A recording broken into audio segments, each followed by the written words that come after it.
欢迎来到星星频道，请点击订阅并关注，获取最新资讯。99%观众未知的内幕：白鹿为何是北上女主首选？央视黄金档新剧《北上》自开播以来，便如同夏日里的一阵狂风，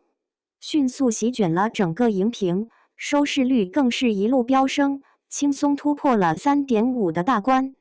然而，在这部年代剧中，最引人注目的并非其宏大的历史背景或扣人心弦的剧情，而是白鹿那颠覆性的假小子形象。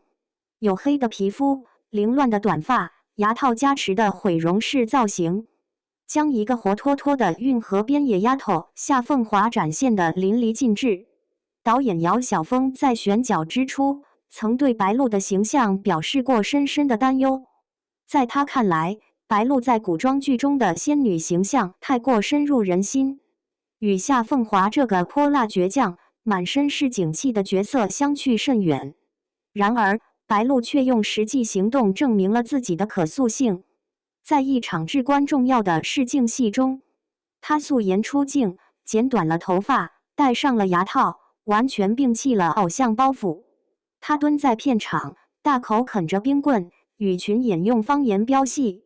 甚至不惜将校服蹭满泥巴，只为更贴近角色的真实状态。这场试镜戏让导演姚晓峰彻底改变了对白鹿的看法。他激动地说：“白鹿就是夏凤华。”制片人更是透露，白鹿在试镜时连走路都改成了外八字。这种对细节的极致追求，让导演和制片人都对他刮目相看。白鹿的这次颠覆，不仅仅是在形象上的改变，更是对演技的一次全新挑战。在剧中，他凭借对细节的精准把握和深入骨髓的演技，将夏凤华这个角色演绎得栩栩如生。被训斥时翻白眼的微表情，暗恋时偷瞄又慌乱的肢体语言，都是白鹿即兴发挥的结果，却恰到好处地丰富了角色的性格和情感。这些即兴发挥不仅让导演和制片人赞叹不已，也让观众看到了白鹿作为演员的多面性和可塑性。从《周生如故》中的温婉的崔时宜到《北上》中的泼辣夏凤华，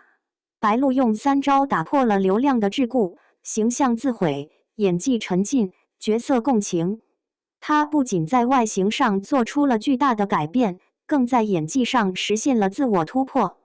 为了演好夏凤华这个角色，白鹿深入生活，混入运河船民中观察他们的言行举止，连续3天只睡4小时来体验北漂的疲惫感。这种敬业精神让他在剧中的表现游刃有余。无论是面对创业危机时的眼眶通红却强忍泪水，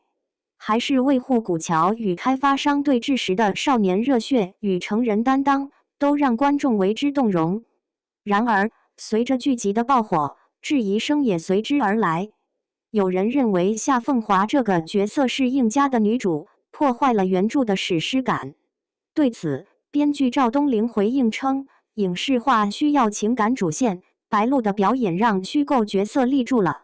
事实上，北上虽然将百年运河史浓缩为90后奋斗史，但白鹿却用她的市井气平衡了厚重感，让观众在感受历史沧桑的同时，也能看到人物的鲜活与真实。白鹿的这次转型，无疑是一次大胆的尝试，她用自己的行动证明了，流量演员并非只能依靠颜值和流量生存，同样可以通过自己的努力和才华，在正剧中占据一席之地。她的成功不仅为流量演员树立了榜样，也为整个影视行业带来了新的启示和思考。正如《北上》中的一句台词所说：“运河冲不垮野草，就像时代碾不碎真心。”白鹿的逆袭之路，就像那运河边的野草一样，虽然经历了无数的风雨和挫折，但始终保持着顽强的生命力和向上的精神。他用真诚和才华，在流量与实力的夹缝中，劈出了一条属于自己的生路。回顾白鹿的演艺生涯，从最初的古装剧女神到如今的年代剧，她用自己的努力和才华书写了一段传奇。他不仅成功地撕掉了古偶标签，更让观众看到了他作为演员的多面性和可塑性。相信在未来的日子里，白鹿会继续用自己的真诚和才华，为观众带来更多优秀的作品和角色。而我们作为观众，也期待着他能够在演艺道路上越走越远，成为一颗璀璨的明星。白鹿的这次转型，不仅是对自己的一次挑战和突破，更是对整个影视行业的一次启示。他用自己的行动证明了，无论是流量演员还是实力派演员，只要能够放下偶像包袱，深入生活，用心去感受角色的喜怒哀乐，就一定能够塑造出令人信服的角色，赢得观众的认可和喜爱。白鹿的逆袭之路，就像那运河边的野草一样，充满了生命力和希望，也让我们看到了中国影视行业的无限可能。